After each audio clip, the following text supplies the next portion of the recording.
Bom dia, pessoal, tudo certinho? Aqui é o professor Bruno Oliveira. Estamos hoje avançando um pouquinho mais no estudo da Constituição Federal. Falaremos hoje sobre o Tribunal do Júri, como que isso está colocado na nossa Constituição, lá no artigo 5º, inciso de número 38. Apresentado esse artigo 5º, inciso 38, selecionamos 5 questões para que nós possamos aí observar como que as bancas têm cobrado a respeito deste assunto. Tudo bem? Vamos então, pessoal, falar sobre o Tribunal do Júri. O artigo 5º, inciso 38, diz que é reconhecida a instituição do júri com a organização que lhe der a lei. E, sobre essa instituição do júri, serão assegurados. Só antes de passarmos por o que é assegurado ao júri, a competência do Tribunal do Júri ela não é absoluta.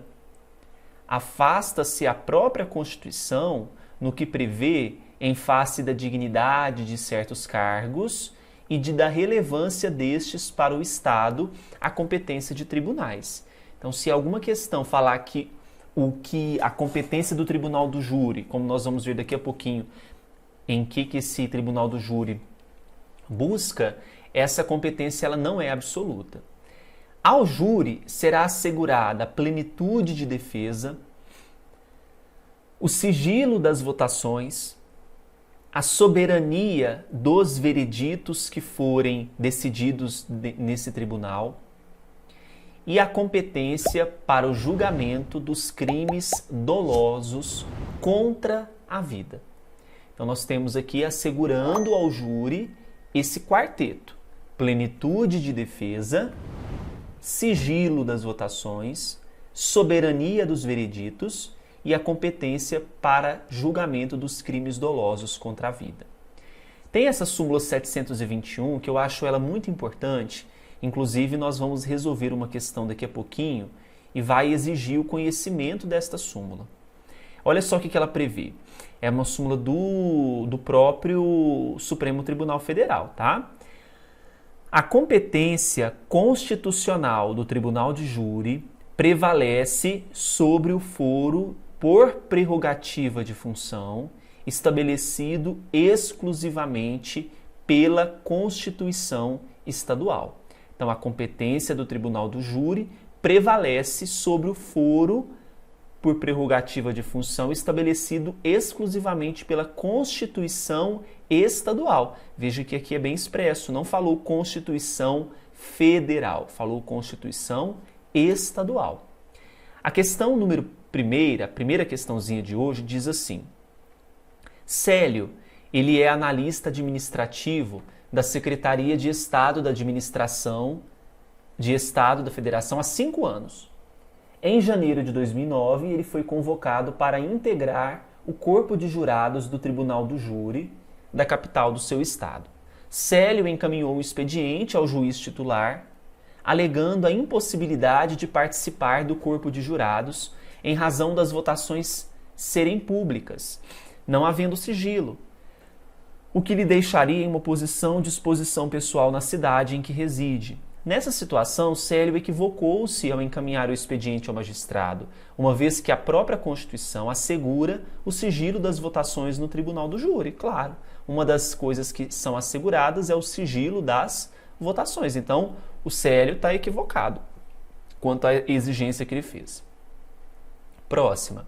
A Constituição Federal assegura com exclusividade ao Tribunal do Júri soberania dos vereditos, competência para julgar crimes dolosos contra a vida, contraditório e plenitude de defesa. E aí, o que vocês acham? Se nós voltarmos no que é assegurado, nós temos plenitude de defesa, sigilo das votações, soberania dos vereditos e competência para crimes dolosos contra a vida. Então, veja, eu não tenho contraditório, letra A está falsa.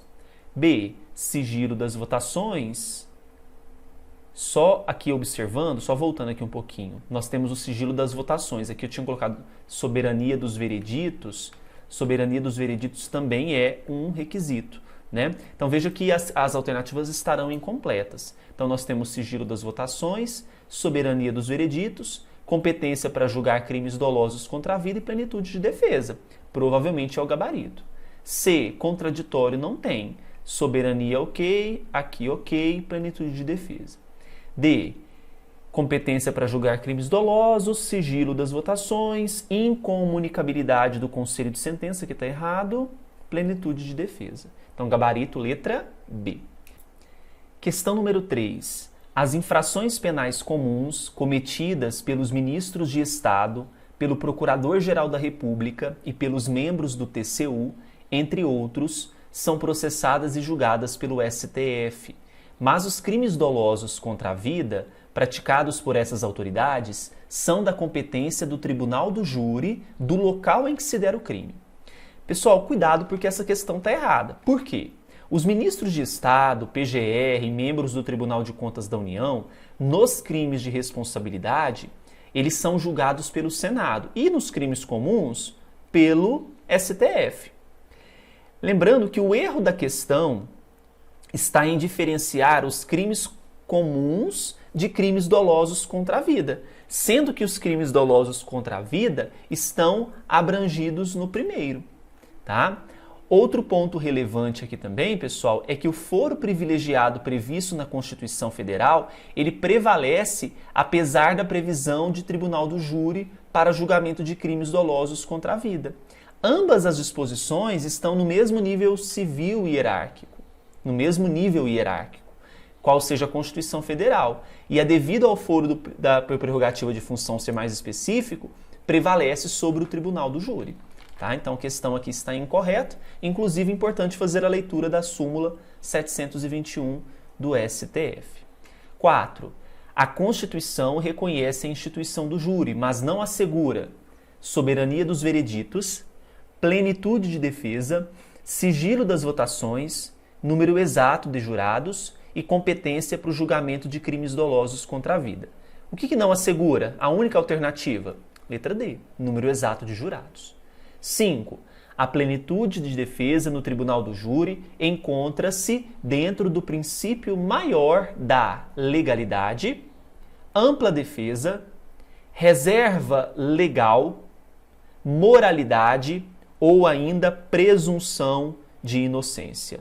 Qual alternativa nós vamos marcar que se relaciona ao princípio, né? No caso aqui da plenitude da defesa no tribunal do júri? É a letra B, ampla defesa. Tá bom? Então hoje nós vimos sobre mais este inciso, o inciso de número 38. Espero que vocês tenham gostado. Curtam o vídeo e se inscrevam no canal. Até mais!